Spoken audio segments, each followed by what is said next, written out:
নমস্কার, ট্রাভেলার অলোক। আমরা এই মুহূর্তে অনুসূয়া মাতার মন্দিরে এসে উপস্থিত হলাম। অনুসূয়া মাতা গল্প আমি আগের পর্বে বলেছি, তবুও একবার বলে নিই যে এই অনুসূয়া মাতা হচ্ছে স্ত্রী, অর্থাৎ অত্রি মুনি তিনি তার স্ত্রীর পরীক্ষার জন্য এই অনুসূয়া মাতার কাছে ব্রহ্মা, বিষ্ণু, মহেশ্বর এই তিনজন দেবতাকে পাঠিয়েছিলেন অনুসূয়া মাতার সতীত্ব প্রমাণের জন্য।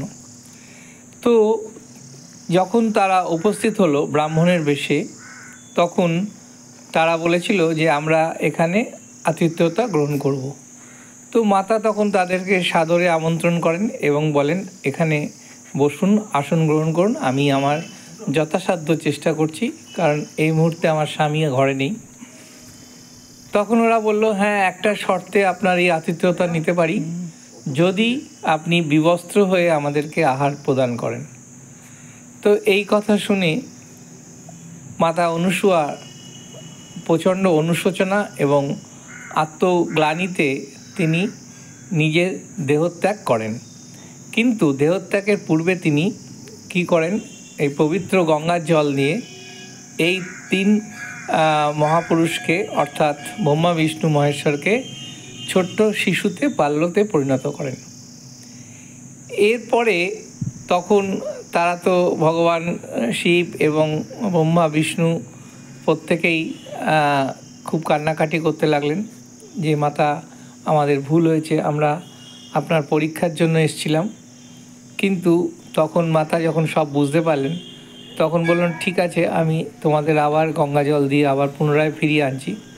তখন ওরা বলল যে আমরা চিরকাল আপনার সন্তান হয়েই থাকব, অর্থাৎ আপনি মাতা অনুসূয়া মাতা হিসাবেই সারা বিশ্বে প্রতিষ্ঠিত হবেন এবং আমরা আপনার চিরকালই সন্তান হয়ে থাকব। এই বলার পরে তারপরে আবার তারা তাদের সম্মতি দেখতে পাচ্ছেন। এখানে ব্রহ্মা, বিষ্ণু, মহেশ্বর এই তিনজনকেই এখানে এই যে ছবিটা দেখতে পাচ্ছেন, এই ছবিতে দেখা যাচ্ছে যে এই তিনজনকেই ব্রহ্মা, বিষ্ণু, মহেশ্বরকে বাল্য অর্থাৎ শিশুতে পরিণত করে দিয়েছিলেন অনুসূয়া মাতা। তাহলে বুঝুন কত ক্ষমতা একটা নারী শক্তির, যে ব্রহ্মা, বিষ্ণু, মহেশ্বরকে বালকে পরিণত করতে পারে। এই যে ছবিগুলো দেখছেন, এই তিনজন রয়েছে এখানে, ব্রহ্মা, বিষ্ণু, মহেশ্বর, তাদেরকে বালক রূপে এখানে একটা তার প্রতীকৃত করা আছে। আর এই মন্দির যদি কেউ 3 বার পরিদর্শন করেন বা ভ্রমণ করেন, তাহলে তার অনেক পাপ মুক্তি হয়। আর এখানে দেখছেন এটা কল্পবৃক্ষ। এই কল্পবৃক্ষতে প্রচুর স্বামী স্ত্রীরা তারা এখানে বিভিন্ন রকমের তারা সুতো বা মানত কামনা করেন, মনোকামনা করেন, এবং মনোকামনা পূর্ণ হলে তারা সেই মতন যা যা মনোকামনা করেন সেই মতন এসে এইখানটায় রান্না হয়। আর এই যে মূর্তিগুলো দেখতে পাচ্ছেন, সব ব্রহ্মা, বিষ্ণু, মহেশ্বরের সবই শিলারূপে মূর্তি। তো এই কাহিনী এই অনুসূয়া দেবীর মন্দিরের সবাই এটা জানে এবং আমরা এই গল্পটা পুরো এখানকার যে ব্রাহ্মণ ঠাকুরমশাই তার কাছ থেকে শুনেছি।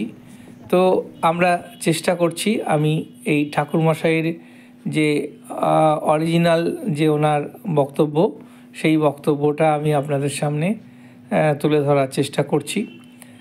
এখানে এখন যেহেতু আমরা একসঙ্গে বেরোই, তাই আমরা এই সবাই নিজেদের মতন করে এই যে জায়গার মতন দাঁড়িয়ে এই ছবিগুলো তোলা হচ্ছে, কারণ এগুলোই তো থাকবে না। আমরা এই যে ঘুরতে আসি, তাতে যদি আমাদের ছবিগুলো একটু থাকে তাহলে ভালো লাগে নিজেদেরকে। ভবিষ্যতে একটা সময় পরে তখন তো দেখতেই হবে যে আমরা কোথায় গেছিলাম এবং কিভাবে গেছিলাম। এই দেখতেই পাচ্ছেন পিছনটায় পুরো পাহাড় এবং খাদে ভর্তি, তার সামনেই রয়েছি। তো এইভাবে আমরা ভ্রমণ করলাম এবং এই অনুসূয়া মাতার মন্দিরে এই মুহূর্তে আমরা গেটের সামনেই আছি। তো মাতার পূজাও আমরা করলাম, যে ব্রাহ্মণ পুজো করলেন সেই ব্রাহ্মণের যে তার বক্তব্য, সেই বক্তব্য আমি এখানে তুলে ধরার চেষ্টা করব। তো আপনারা আশা করি ভিডিওটা ভালো লাগবে। আর ভিডিওটা পুরোটা দেখবেন, পুরোটা দেখলে ভালো লাগবে, কারণ পুরোটা না দেখলে, অর্ধেক দেখলে কিন্তু এর পুরো গল্পটা জানা যাবে না। তো আসা যাক, ব্রাহ্মণ মশাই কী বলছেন তার কথা শোনা যাক। উনি এখন গেট বন্ধ করছেন। थोड़ा मंदिर का कहानी बताइए ना। এই একটা জিনিস বলে রাখি যে এখানে কিন্তু ছবি তোলা নিষেধ আছে। তো আসা যাক, এই পুরোহিত মশাইয়ের সঙ্গে কথা বলা যায়। माता अनुसुईया ने यहाँ पे सतयुग में साधना करी थी और ब्रह्मा विष्णु महेश को माँ ने अपने तप से बालक बनाया था। तीनों देव माँ की परीक्षा लेने आए थे और माँ से भोजन का आग्रह किया, तो माँ ने भोजन परोसा। तो जब उन्होंने एक शर्त रख दी कि आप निर्वस्त्र होकर भोजन परोसिए, क्योंकि माँ की परीक्षा ले रहे थे सत्यत्व की, क्योंकि माँ तीनों लोकों में माँ अनुसुईया के बराबर पतिव्रता नारी कोई नहीं थी। तो इसलिए तीनों देव माँ की परीक्षा लेने आए थे। जब तीनों देवों ने माँ के सामने एक शर्त रख दी, आप निर्वस्त्र होकर भोजन परोसिए तो हम ग्रहण करेंगे, तो माँ ने अपने तब से गंगा जल लेके हाथ में और तीनों में तो तीनों छोटे छोटे बालक बन गए, ब्रह्मा विष्णु महेश, है ना। तो बालक स्वरूप में माँ ने फिर तीनों को 6 महीने तक बोलते हैं कि ब्रह्मा विष्णु महेश यहाँ पे बालक बन के रहे। और जब तीनों देवियाँ भी फिर माँ के चरणों में नतमस्तक हो गई, माँ की सत्यत्व को देख के, और माँ के चरणों में नतमस्तक हो गए कि माँ हमारे पति हमें लौटा दीजिए और हमें क्षमा कर दीजिए, जो हम आपकी परीक्षा लेने के लिए हम ही ने इनको भेजा था, है ना। तो तब फिर माँ ने वही गंगा जल डाल के तीनों देवों को उनके शुरू में, फिर तीनों देवों ने माँ को वरदान दिया कि माँ हम हमेशा तेरे बच्चे बन के रहेंगे, तेरे गर्भ से जन्म ले। तो तीनों देवों ने माँ के गर्भ से जन्म लिया, फिर ब्रह्मा विष्णु दत्तात्रेय दुर्वासा ऋषि और चंद्रमा, 3 बेटे हुए ब्रह्मा। इसलिए तब से माता पुत्र दायनी है। यहाँ पे दत्तात्रेय जयंती पे मेला लगता है, अभी दिसंबर में लगेगा, 14-15 दिसंबर को है इस बार। मार्गशीर्ष महीने की चतुर्दशी और पूर्णिमासी को यहाँ पे मेला लगता है। और जो निसंतान लोग होते हैं वो ज़्यादातर आते हैं यहाँ पे, रात को यहाँ रुकते हैं पति पत्नी, और उनको यहाँ पे सपने में दर्शन होंगे, कुछ भी दिख सकता है, सपना होना चाहिए यहाँ बैठ के मंदिर में। और माता पुत्र दायनी के रूप में यहाँ पे विख्यात है, तो निसंतान लोग ज़्यादातर आते हैं। बहुत बहुत धन्यवाद। आपका नाम? विनोद सैमवाल। आप कितना साल से कहाँ का हमारा तो जन्म ही यही है प्रभु। जन्म ही है, अच्छा अच्छा। तो जन्म वंश परस्पर है आपका पुरोहित, आपका बहुत बहुत धन्यवाद। শুনলেন, পুরোহিত মশাই এখানেই জন্মেছেন এবং এখানে বংশ পরস্পরে তারা এখানকার পুরোহিত। তো আমরা এই মন্দিরের অনেক কাহিনী শুনলাম এবং তার গল্প নিজের মুখে পুরোহিত মশাই তার নিজের মুখে শোনালেন। তো এইভাবে আমরা তার আশেপাশে অত্রিমুনির যে আশ্রম আছে সেখানে যাওয়ার চেষ্টা করেছিলাম, কিন্তু রাস্তা এতটাই খারাপ এবং দেরি হওয়াতে আমরা ওখান থেকে ব্যাক করে চলে এসেছি। আমরা যেতে পারিনি, এবারের মতন আমাদের অত্রিমুনি যাওয়া হলো না। আমরা আশা করছি পরের বার যদি আসি, তবে কিভাবে আসবেন এবং কি রাস্তা সেগুলো একটুখানি বর্ণনা করি।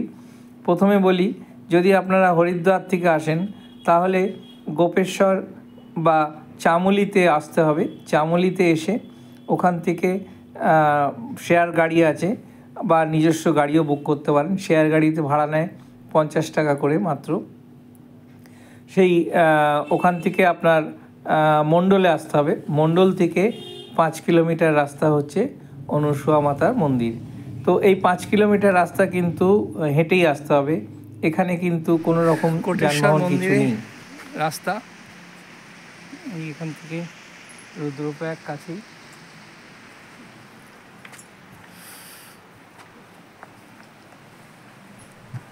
চলছি এই রাস্তা 1 কিলোমিটার রাস্তা, যেখানে গাড়ি থেকে নামলাম সেখান থেকে মাত্র 1 কিলোমিটার রাস্তা।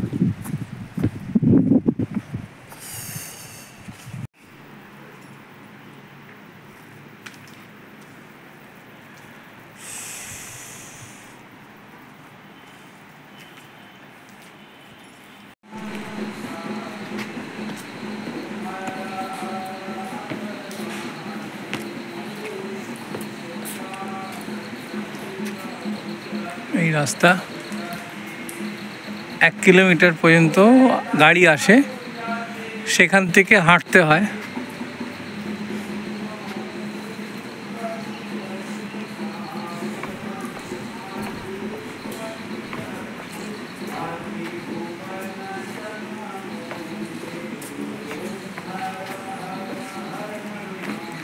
কোটেশ্বর মহাদেব।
জল দিয়েছিস মাথায়?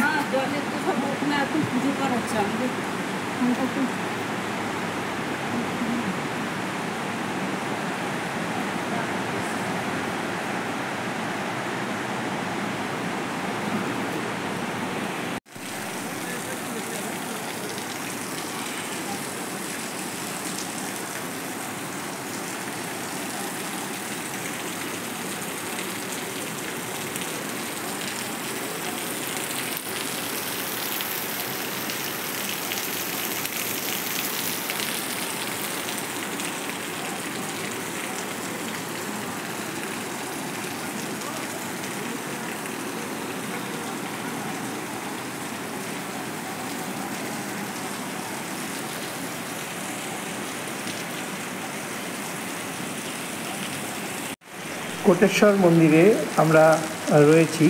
তো পিছন দিয়ে বয়ে চলেছে মন্দাকিনী খরস্রোতা নদী।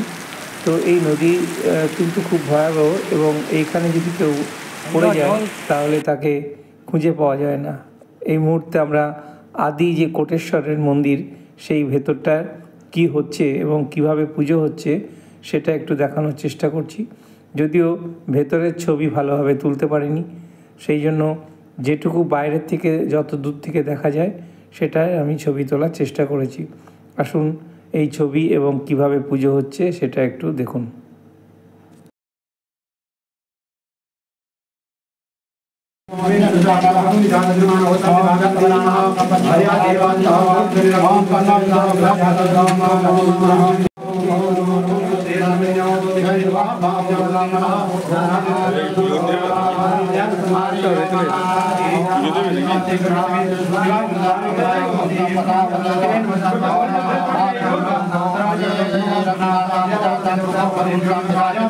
নতুন নবনির্মিত মন্দিরে যেটা ওপরে আছে, সেখানে শিব মন্দিরটা কিভাবে আছে এবং তার চারিদিকে কিভাবে আমরা পরিভ্রমণ করলাম সেটা আমি আপনাদের সামনে তুলে ধরার চেষ্টা করছি।